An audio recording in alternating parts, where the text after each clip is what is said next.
दोस्तों, इस कहानी का नाम है चार आशीर्वाद। एक बार एक घने जंगल में एक शिकारी शिकार करने पहुंचा। वहां उसे रास्ते में घोड़े पर सवार एक राजकुमार मिला। शिकारी राजकुमार के साथ चलने लगा। चलते चलते उन्हें एक साधु मिला। अब वे दोनों साधु के साथ चल दिए। वे चारों जंगल में साथ जा रहे थे, तभी उन्हें एक कुटिया दिखाई दी। वे चारों चलते चलते थक गए थे, सो विश्राम करने के लिए कुटिया में रुके। कुटिया में एक बाबा जी बैठे थे। कुछ देर कुटिया में विश्राम करने के बाद वे बाबा जी को प्रणाम करके जाने लगे। बाबा जी ने उन चारों को चार आशीर्वाद दिए। बाबा जी ने राजकुमार को कहा, राजपुत्र तुम चिरंजीवी रहो। तपस्वी से कहा, ऋषि पुत्र तुम मत जियो।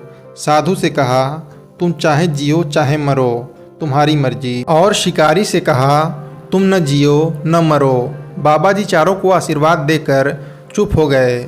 चारों आदमियों को बाबा जी का आशीर्वाद समझ नहीं आया। उन्होंने बाबा जी से प्रार्थना की कि कृपया अपने आशीर्वाद का तात्पर्य समझाएं। बाबा जी बोले, राजा को नरकों में जाना पड़ता है।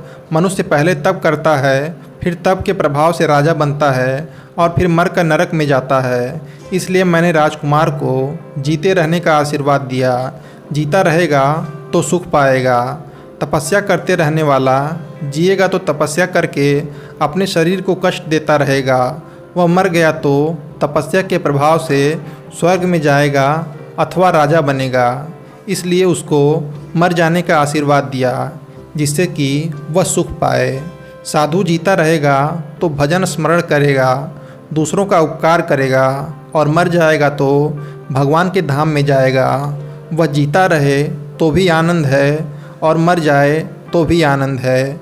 इसलिए मैंने उसे आशीर्वाद दिया कि तुम जियो चाहे मरो, तुम्हारी मर्जी। शिकारी दिन भर जीवों को मारता है। वह जिएगा तो जीवों को मारेगा और मरेगा तो नरकों में जाएगा। इसलिए मैंने कहा, तुम जियो न मरो। इसलिए मनुष्य को अपना जीवन ऐसा बनाना चाहिए कि वह जहाँ भी रहे वहाँ सुख पाए।